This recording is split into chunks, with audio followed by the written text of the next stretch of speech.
kati gwe wadde omanyi nti ssente kye kikulu okuva na leero kiyige famire yo kintu kikulu era mu zino ennaku ze bagenda okumala mayumba gaabwe bagenda tegeera obukulu bw'omukyala mu maka kyeki taata kigambo kya Luganda kitegeeza taata kuta ssente kutalaavu abakyala mu kaseera kano aka COVID-19 ekintu kye baagala okuva eri abaami baabwe mukwano love fumba naye kubanga COVID-19 abalaze nti ne bwonaddukirawa era family first banji balina ennyonyi banji babadde mabaala nga family bazirekerera omukazi talina kamulabamu kati leero oli ne mukazi w'omulumu kati kitegeera okuva na leero nti family kye kisooka.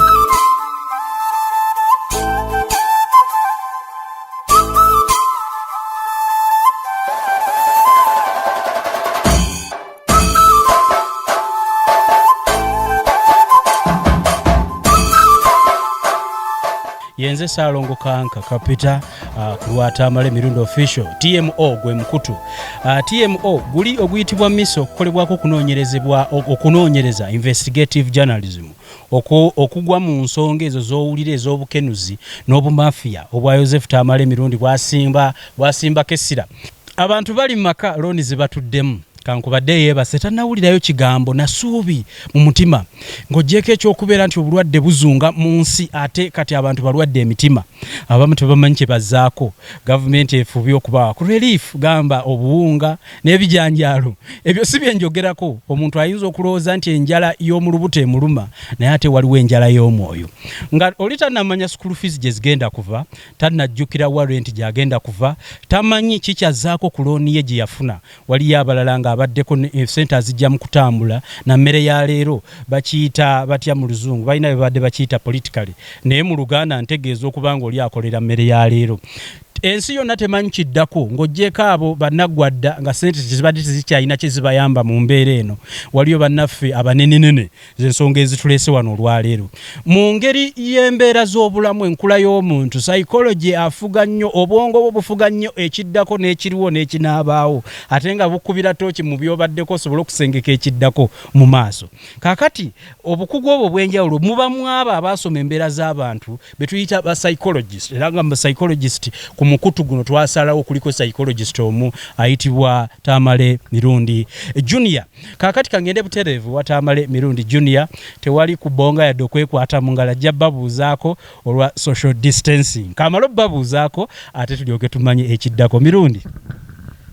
Nsanyuse okubeera wano olwaleero nenkwebaza ssebo mwami Kankaka emirimu gy'okolera eggwanga mu kiseera kino okulaba nti ofaayo nnyo abantu baffe bafune ku psychology nga engeri gye tuddamu ebibuuzo naye njagala okutwala omukisa guno okwebaza abawagizi bange ebweru w'eggwanga abawagidde Tamale Mirundi official Mukutu Gwaffe abawagidde emikutu gyaffe gyonna kwe tuyita okutuusa obubaka eri Abannayuganda neebaza abankwatiddeko ku foundation yaffe Lift a Child ekitongole ekyavaayo okuyamba abaana abatalina mwasirizi mu Uganda nzimbidde ku bantu amayumba ngabye ku bitabo nziziza abaana masomero so nkoze ebintu bingi nnyo naye nga abantu baffe abali ebweru w'eggwanga balina omutima omuyambi n'abali wano mwebale kunkwatirako. Ekinyusi kiriwa omanyi abantu kankubadde bali mu nnaku ate situjja kwogeza nnyo nnaku tuddayo mu nzigumira yaffe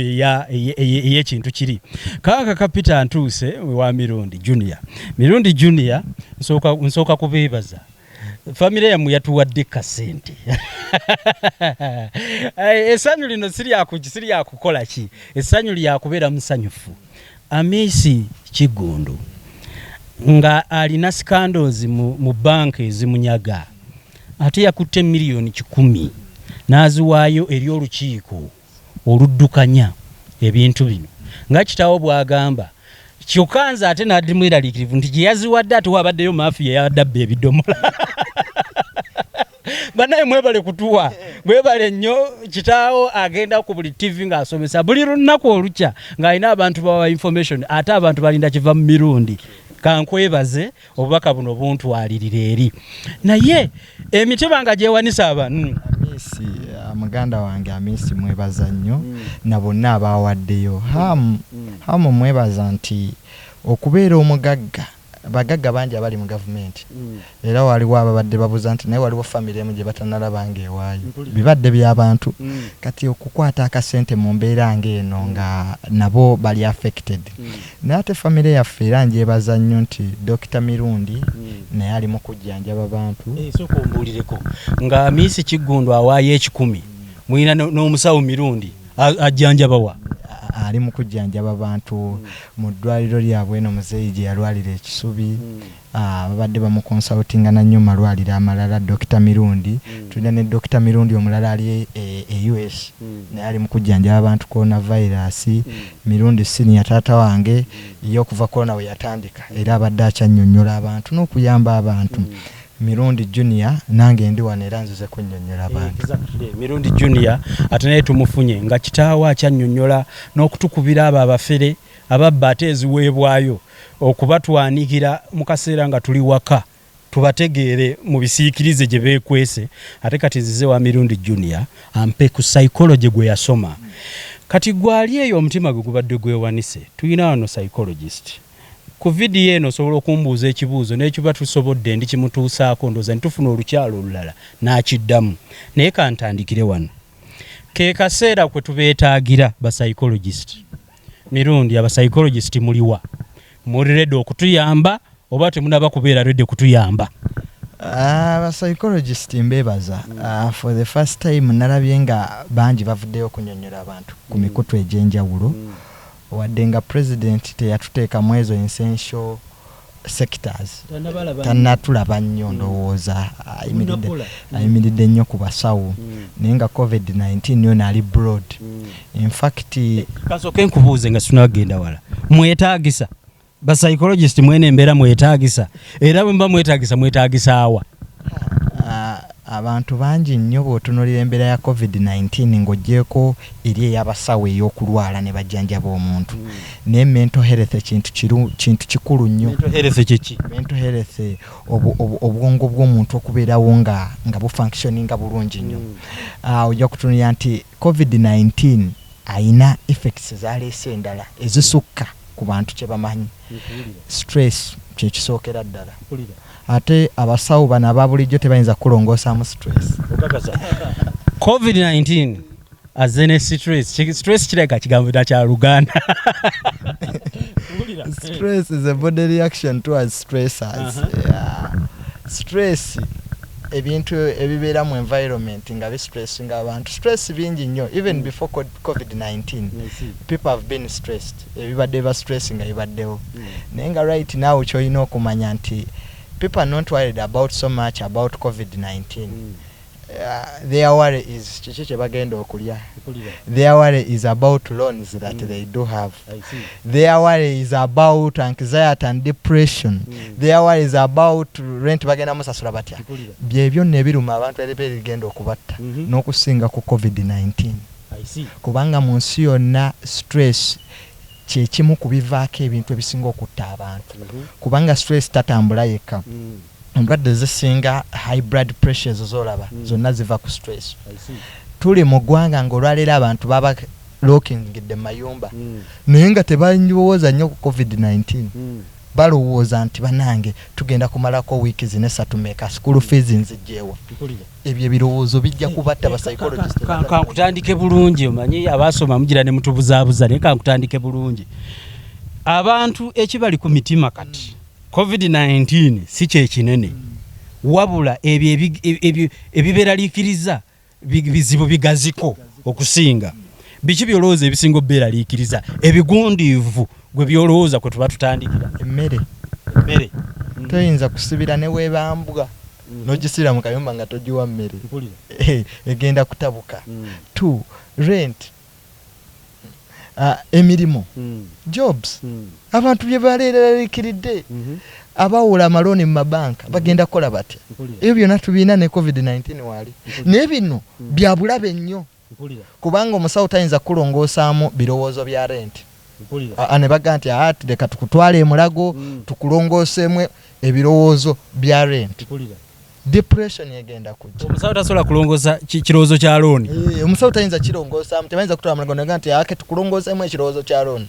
Naye nga abantu bali mayumba ebyo ebibalya ebigenda okubattira ddala. As we are solving COVID-19, there is a bigger problem that we must address. You think the president should consider psychologists as priority in these days? Exactly, and the counselors, because that's where people are going to run to. Amachachi gagenda kujjula after COVID-19 kubanga ekusawa ya leero omuntu alooza jagenda okujja fees z'abaana, jagenda okujja rent w'abaana, ebyo byonna birowoozo. People are going to be depressed. There is a lot of anxiety.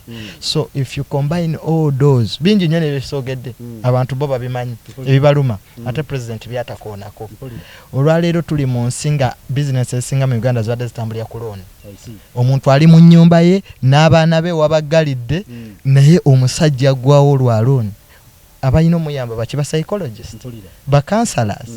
So as we are treating the people who have COVID-19, we should look at a broader picture how we are going to help people even after COVID-19, a post-era of COVID-19, how people are going to cope up with life. That's the biggest question of the day, because if COVID-19 is around or is not around, life has to move on. Sincerely, what we are seeing now, Mirundi Ngendaku, I'm going to be putting more in this program. Kantandike one. There are so many family challenges before COVID and in the period of COVID-19. As a psychologist, you're here on this channel, you selected to give us solutions. Let's start with the family. Solution ki jo abantu abafunye stress ereeteddwa family zaabwe. Oba bizibu ki gwe byosubire biyinza okubaawo oba ebiriwo already osobola bitukubiramu ttooki, naye twagala nnyo okutukubira ttooki okutuwa kiki abantu ki. What is the behavior ki abantu gye balina okweyisaamu okusobola coping up with a stressful period? In this stressful period, most people bali waka. So I think people have given much time to the world than things that matter. At the end of the day, you can look for money, but family should be first. You also agree, family first? Family first. Then or now? Anywhere. Whether time ya COVID-19, kubanga COVID-19 abalaze nti ne bwonaddukirawa era family first. Banji balina ennyonyi. Banji babadde mabaala nga family bazirekerera.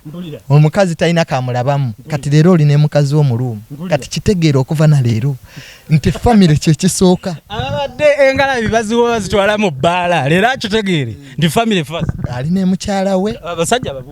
Abasajja abaami abali eyo. Okuva na leero mu kitegeere nti waliwo ekiseera we kituuka nga oyina amaanyi, toli mulwadde nenga tosobola kufulumawo okunoonya sente. Kati gwe obadde omanyi nti sente kye kikulu, okuva na leero kiyige. Family yo kintu kikulu. Era mu zino ennaku ze bagenda okumala mu mayumba gaabwe bagenda tegeera obukulu bw'omukyala mu maka kyeki. Ekyo kye kikulu. Omukyala akutta akatikati. Abaali badduka bakyala baabwe tebaagala kubalabako, babeera mu mabaala nti adda saa mukaga gwa kiro. Kati leero bali mu buliri bonna. Talina kyagenda kuddokera. Yeetololamu mu ddiiro. So family, okwatagana mu family kintu kikulu nnyo. Yigiriza omusajja how to make a family first. How do you achieve family first? Ng'omusajja mu challenge zino psychologically, how do you achieve that? Kuba abasajja ebitwanya biba bingi, okyalowooza eno n'eno n'ebirala byetutajja kugereringa munyo. How does someone make family first? Making family first, waliwo nze byensobola okubawa ebiyinza okubayamba kati mu kiseera kino nga muli ne family zammwe nga abaami. Second, ekisookera ddala ky'olina okukola kati twala obudde okuva na leero olabe ku mwogere ne mukyalawo ebibadde basoomooza bye mbadde mutoogerako. Kino kye kiseera kuba mulina a lot of time. Otandika okupulaningira family yo kubanga COVID-19 waba yakugwako mangu nga teweetegese. So kino kye kiseera okuddamu okuba timetable empya. What if COVID-19 agenda enkya ate ne tufunayo ekirala mu nsi? So as men tulina okufuna eyo tolerance maka gaffe. ne tubeera tolerant eri bakyala baffe kuba bintu binnyo bigenda kunyiiza mu kino ekiseera abafumbo bagenda kuyombagana kuba tebamanyira kubeera wamu batandise dda n'okulwana laavu ebadde ya WhatsApp mwami okomyewo nziza oluusi omusanze weebasa kati muli mwenna laavu ya WhatsApp mbi laavu ya WhatsApp mbi ate mukwatagana mutya abaana babadde ku ssomero maama alina gy'akola ali mu ministry taata naye alina gy'akola emmotoka zituuka ne basimba emmotoka zaye buli omu nayingira ekisenge kyo oluusi tebasula na wamu oluusi baba basula wamu onaasanga ka good evening ku ssimu good evening enkya n'atambula n'agenda kati ebyo byonna ne sente kati ebyo byonna Mukama Katonda abawadde chance okuddamu okuzimba relationship yammwe bupya kimu osobola okukola ebintu byobadde otakola ng'omwami omanyi abakyala tebaagala nnyo bintu kumulaga nti oli mwami ewaka bino bye biseera abaami bwe mulina okufumba ku mmere abasobola okufumba banne tekirimu sitaani ekyo kimu abaana ne bakoma okulaba taata omukambwe ajjayo omuggo bakuba olwaliza ewaka alinda lipooti lwalago obwataata kati kino beera ne taata ng'ofumbako beera taata nga osaawa nako n'ofuluma ebweru compound n'ogisaawako so ebyo byonna bijja kukuleetera okubeera in touch with your family. Are you trying to tell him this is the season abadda omubi yeddaabululi? Kituufu nnyo badde taata ki taata kigambo kya Luganda nkwagadde obadde taata ki omutuufu taata kigambo kya Luganda kitegeeza taata kuta ssente kutalaavu naye kati obadde taata mukambwe abogolera abaana atabusungu taata atabwavu kakati taata taku mukwano leka abaana bawulire nti taata waali taata kwata ku homework w'abaana olivayizinge n'abaana bo naye omwami agenda okusigala nga yalooza akyali mwami abeera mu buliri breakfast amusange waka amusange mu buliri abogolera mu kisenge amatooke gali ge naleese galiwa wiiki zino episatu zigenda muzibuwalira nnyo kuba agenda kubeera stressed than before so family kintu kikulu nnyo. You're trying to tell me men this is the right time beddaabulule daba ku baana laba ku mukyala bukola biko byotanakola strategy yo nnungi wera ku baana abaana bakola restegeza nto baleraako abaana balageravu kubanga mu COVID-19 olaba abantu abakulu bali stressed kubanga COVID-19 has come with a lot of fears. People fear to be infected, people fear to lose loved ones, people fear. There's a lot of fear, negativity, publicity from the media. Italy, omutwalo gomo go food. And kids listen to these things. So ngata ati waka, you should really try to see that you have a good bond and relationship with your wife and your family by doing things you have never done before. You know, si kiseera kya office tata teri kimwambaza suuti kati dda wali ku TV olabe katuni n'abaana banyumiza obugero obwedda bino bye batunyumizanga wakayima ne wangu nga biva mu taata obadde taata kiki ekibuuzo woba obadde taata mubi bambi weerowooze weddaabulule. Are you trying to tell me yeeyambe akaseera kana akakarantini yezze bujja kakati ombuulidde ku mukyala bweyali eri abaana bwe yali eyisizza naye waliwo ekigambo ate kuba byongambye byonna mpulira biri psychological nnyo awo abantu tebatuukawo nnyo as psychology taata okuzza omukwano eri mukyala we kyalikoleddwa kitya? Nze kyendaba nti omuntu humans in psychology we tuba tusoma abantu humans bagenda nnyo ku bantu ababawa care ekyo kimu tojja kirulinga out people feel comfortable with ng'omulazo okwagala n'okufaayo abakyala mu kaseera kano aka COVID-19 ekintu kye baagala okuva eri abaami baabwe mukwano love fumba naye nyumya naye woba mubaddewo n'obutakwatagana nga mubadde bize ekyo kino ekiseera ekyokwogera ku relationship yamu teri gy'olaga tojja kudduka ekyokubiri amasimu indiscipline eri ku masimu mu kiseera kino ekya lockdown bannange abafumba abali eyo bataata naddala abaami tewali simu ya bizinensi kati ekwatisa simu kiro saa 6 teriyo okukukuta okubaddewo ng'abeera mbimuli saidi teriyo mufuga amasimu gammwe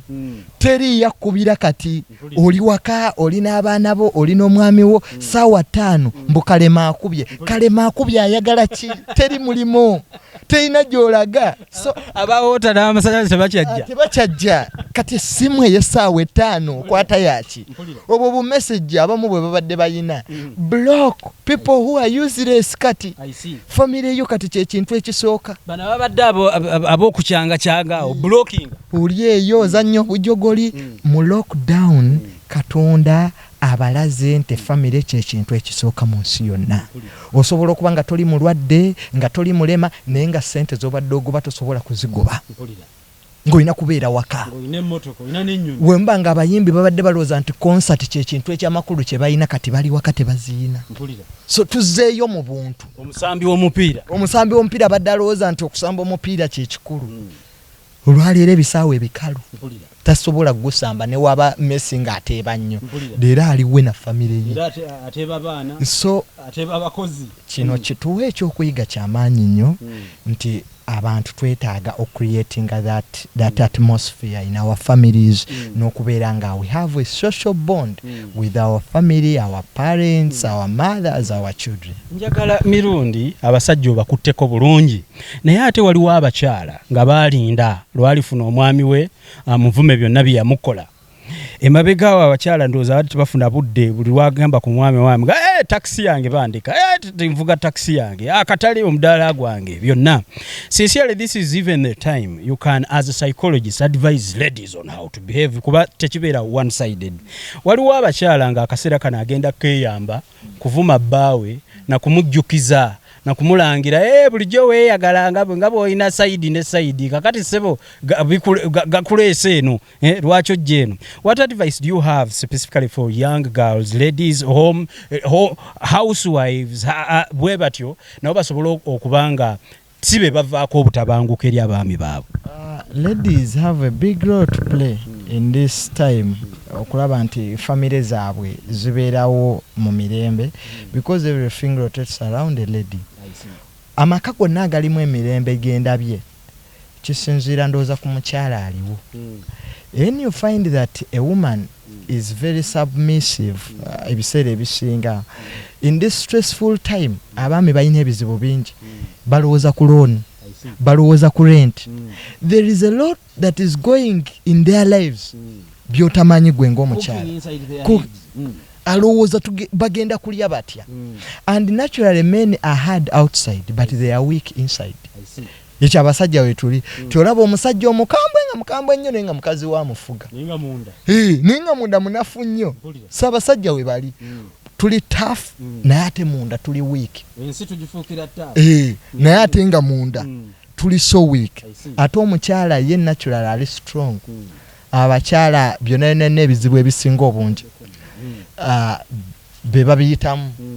Abakyala babonaabona bingi nnyo be bayitamu. So as a lady in this time amagezi genkuwa nga psychologist weewale be tolerant weewale buli kimu ekinaleeta obutabanguko. One toteekawo mbeera bawo mwami wo aba ayingidde obuliri enta naye kati ojja kusanga abakyala tomujjukiza bye yakoledda mu kaseera kano kati bwadibye era azewo because stress kati mungi.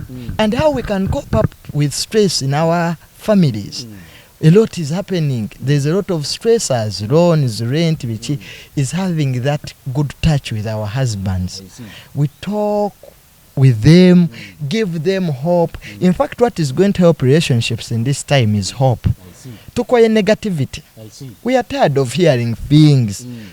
Now amakaga ate tugafuula kubeera mu negativity. Bino si bye ebiseera ebyokusala emisango. Kituufu ababadde n'obutabanguko ne baneiba bane ekyo ekiseera mweze bujja ndoza mumaze okukitegeera. Neiba yeetaagisa kati gy'osaba omuliro gy'osaba omunnyu. Nze ndabyeko n'abali mu bikomera nga bafuluma ebweru basabe ku baneiba enkumbi. So humans, let us learn. COVID-19 has very many lessons as humans than looking at COVID-19 as a disease. Because that is negativity. We want hope. So twagala tuteke hope maka. Tosobola kuyita mu COVID-19 when you are in isolation. Era abantu abali single abasula bokka mu kiseera kino mbasaasidde owokonyaawo nawo njagalawo nnyo waliyo bannaffe ababadde bagusamba nga bo bakicuba badde wendaga butereeva waliwo bannaffe ababadde singo nga mu kiseera kya kalantiini alaba bbaati bwe yeekyusa bw'agenda kaseera kikoowa abantu abali mu myaka egituuse okuwasa naye nga beebuzaabuza kuba ndabye ennaku zino buli muntu yeetaagisa ndowooza n'omuntu okubeerayo waka n'abantu nakyo kiba kyetaagisa. Do you have a special message for single guys in this country? Kituufu nnyo mu kiseera kino okubeera n'abantu kyetaagisa. Tosobola kubeera mu isolation kati kubanga I'm looking at a youth abadde n'omulimu nga tegugenda kuddawo. Alowooza ku rent, alowooza ku bintu bingi nnyo byafiiriddwa mu bulamu bwe, naye talinayo taaki ya muntu gw'abeera naye amuzzaamu maanyi. Ogenda beera depressed kubanga anxiety okubeera depressed kyeki kwe kutuuka mu mbeera ng'oluzinze hope ng'olowooza nnyo buli omuntu walowooza ennyo mu Luganda kye bayita okwennyika okunyiikala mutima. Waliwo n'ekigambo eky'Oluganda kye boogera ku depression oba okulaba nga okomye, so okeera ku makya olaba abafudde ku TV, olina TV ewo obeera wekka buli kaseera bakunyumiza abafudde mu America nogamba ho omanyi COVID-19 kyasinze okuleeta kutya buli omu atidde. Abaana Uganda tebasobola kudda mu mayumba gaabwe nga tebalina kye balya ne bagana naye wange ketubeereyo kutya fear. So we bamala okutya ne bafuna anxiety. Anxiety ndowooza bye birowoozo ebitakoma ng'olowooza bubi ebintu bw'ebityo buli kaseera. Toyinaawo mukyala obeeraawo. So ekintu kino psychologically kigenda kukwata ku bwongo. Njagala kuŋŋandi kati okubiriza ababadde singo bano bawase balebe kubeera bokka. Kubanga mu kiseera kino ng'olina ebirowoozo biyitirivu weetaaga abantu bonyumya nabo. Omanyi nti abantu abalina abaana nabo is a source of inspiration and happiness. Omanyi nti okubeera n'abaana ewaka nakyo kintu kirungi nnyo, kireducinga ku stress. Kati weggalidde oli mu isolation, and naturally humans we are created to be with people. Tetwatondebwa kubeera ffekka. That's why abantu bawulira bulungi nnyo nga buli omu ali mu lockdown nti otunuya baneiba bo nga nabo ng'embeera mugiyitamu mwenna abantu kye baagala humans. Era abantu bawulira bubi nnyo okulaba batambula ku luguudo ng'oli alina emmotoka eriko sitiika. Natural as a human ogambo yalagawa lwaki naffe tetuzifuna. So we are created to do things ebintu byonna bitukwatire wamu. Abantu basanyuse nnyo n'Amerika naye yeeyita ey'ekitalo nayo kati yo lyessanyu lye ffenna tubeere ku maviivi. So abavubuka babadde beebuzaabuza nga tebaagala kuwasa. Ndowooza COVID-19 kyekiseera seboddeyo weerowooze. Ekiseera kino bamalaya tebannabateekako ku jumia, so toyinza kutumya. So kijja kuba kirungi. Tewaliwo app emuleeta kati babadde onyiganyiga obusimu. Even sex can relieve stress. Sex esobola okugyawo stress n'egikkakkanya. So kati woba oli awo olaba TV toyina kyokola ogenda kubeera very stressed kuba ogenda kulowooza tolinayo gonyumya naye. So such people need help. In fact, President Museveni after COVID-19, the post-COVID-19 era, counselors and psychologists are needed. Tugenda kufuna abantu abagenda okwetta. Ng'omuntu talina hope loan agenda gisasuza. Kankutegeere bulungi as a psychologist. Which kind of counselors do we need specifically? Kubanga mu government institutions naddala ezirabirira abantu abali na AIDS wabaddeyo ba counselors. When you generalize that counselors, omulabi waffe ono ow'omukyalo Kasese batuwagira nnyo abantu Kasese balaba nnyo ebintu byaffe ali mukyalo ayinza obutategeera. What kind of counselors or psychologists are needed for this particular time? This particular time, mental health, but counselors about mental health. Because mental health doesn't mean absence of a disease. I see. Mental health means your mind to be healthy and stable and what, but even before COVID-19, abantu abasinga babadde balalu naye nga batambula ku kkubo. Bakasa. Obwongo okubeera nga bulwadde tekitegeeza kutwala mu ddwaliro mbu wagudde eddalu. Bantu bangi nnyo balalu naye tebakimanyi. kugamba obulalu tebanaba bwezuula naye nga balalu era omuntu omu yagamba nti ffenna ku nsi tuli balalu naye degrees ze zitwawula so mental health ba psychologist abadealinga ne mental health ba counselors betagisa ku ma TV woba obadde owuliriza nnyo bisitole bya coronavirus bameka abafudde can you take time olisteninga ku kintu ekiri positive ekintu ekikutwala maaso kubanga abafudde tebagenda kudda ekyo tekikyakuyamba reporting the dead doesn't help the living but as people who are remaining how can we live a post corona era kyekisinga obukulu ebivulu abayimbi can you spend more time okwetunula mu obadde muyimbi ki abamu babadde bayimba byabuwemu ne bagamba concert bazigadde obadde oyimba ki kyekikulu ogamba ekivulu bakigadde wadde ogenda tuwa music kikaaki mbuzi zakutudde ebiki no sense so muddeyo muyimbe ku nnyimba ezireeta essuubi mu bantu Babikola siri muwagizi we but is one of the few people oluyimba lwo lwa corona nalwagadde nnyo ne Bobi Wine. These musicians have centered themselves n'abalala abavuddeyo okuyimba ennyimba za corona ennungi they have bayimba ennyimba ezireeta hope ebyo bye twagala abayimbi bakadongo kamu ennyimba zaabwe ennungi lwakuba ino generation tezaagala there is sense in that in fact ennyimba za kadongo kamu singa ze bazanyi kubanga zikubuulira okuba nti bayina message abasajja abo gye bayimba abantu bano emyaka gyaffe gyekitategeera bayimba nnyo ebizibu ne solutions abakadongo kamu naye munanga generation yaffe tebyagala nnyo naye nga there is sense in that ennyimba ezo nnungi eddiini abantu stress eddiini emukolako nnyo why you should have hope in something bw'obaako n'ekyokkerereezaamu n'oteeka hope yo mu ddiini n'omanya nti katonda ajja kujja atutaase n'owuliza ku nnyimba z'eddiini that's good there's a message in that naye abayimbi nammwe mwetunulemu ababadde batunda mu butale abamu mbadde mukozesa minzaani enfu kyekiseera mwetunulemu nammwe yanyiga mu minzaani nanyigamu n'akwatamu abadde ateekako olugalo kozesa wiiki zino essatu bambi weddeko wetunulire mu mutima weenenye oddayo mu dduuka ababbi mu gavumenti nammwe kyekiseera bambi mwetunulemu osobola okubba awo tugenda kukwatirawo ddala osobola okubba ssente empitirivu n'oziteeka ewuwo oyina ennyonyi olagira n'eyapooti leero nzigale ne bw'ogisitula kati n'ogamba nze jje n'ogundi Amerika eyinza obutakuggulira so sente teziyamba katonda atulaze mu nsi tewaliwo ebisukka ku sente naye okubeerawo n'abantu kintu sofa mu kitundu kino ekisoose kye naakasooka okuyigamu in psychology ndaze nnyo okuyiga eri Tamale Mirundi Junior nti family is very important. You need to check yourself how you cope, how do you get back to your family.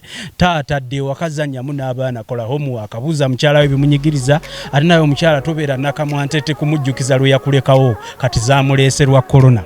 Ebigambo ebyo mubeere nga mubyewala. A psychological approach to national matters and as well a political approach ebeera ya Joseph Tamale Mirundi Senior. This is Joseph Tamale Mirundi Junior wetubeerawo as a psychologist ensonga azinyonyodde bulungi kamberenga netola mu kitundu kyaffe kino ekisooka abayimbi abawadde ddoozi yammwe ate tukomewo n'ekitundu kyaffe ekirala.